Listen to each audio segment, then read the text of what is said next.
Hi friends, ഇന്നത്തെ video ആണ് വാർജിൻ്റെ deck plate changing ആണ്. അതിൻ്റെ പാർട്ട് 1 ആയിട്ടാണല്ലോ ഉള്ളതാണ്. സ്റ്റാർട്ടിംഗ് ആണ്, ഫസ്റ്റ് ദിവസം നൈറ്റ് ഷിഫ്റ്റ് വർക്ക് ചെയ്യുന്നതിൻ്റെ വീഡിയോ ആണ്. ഞാൻ ഇനി ലാസ്റ്റ് ഫുള്ള് വീഡിയോ എനിക്ക് എടുക്കാൻ വേണ്ടി പറ്റിയിട്ടില്ല. ഞാൻ അതിൻ്റെ ഇടയ്ക്ക് വേറെ സ്ഥലത്തേക്ക് ഷിഫ്റ്റ് ആയിട്ടുണ്ട്. അതിപ്പം അതിൻ്റെ എടുക്കാൻ പറ്റുന്ന വീഡിയോസൊക്കെ നിങ്ങൾക്ക് ഞാൻ സെൻഡ് ചെയ്യുന്നതായിരിക്കും. ഇതിനകത്ത് ബാർജെന്ന് ഉദ്ദേശിക്കുന്നത് കടൽ മാർഗം നമുക്ക് വലിയ കല്ല്, മണ്ണ് അങ്ങനെയുള്ള സാധനങ്ങൾ വേറെ ലൊക്കാലിറ്റിയിലേക്ക് ഷിഫ്റ്റ് ചെയ്യാനും ഒക്കെ യൂസ് ചെയ്യുന്ന സാധനമാണ് ബാർജ്.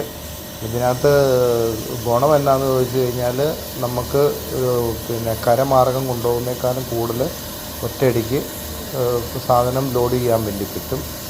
പിന്നെ അതിൻ്റെ കല്ലൊക്കെ ഇട്ടിട്ട് അതിൻ്റെ ടോപ്പിലെ പ്ലേറ്റ് മൊത്തം ബെൻഡായി.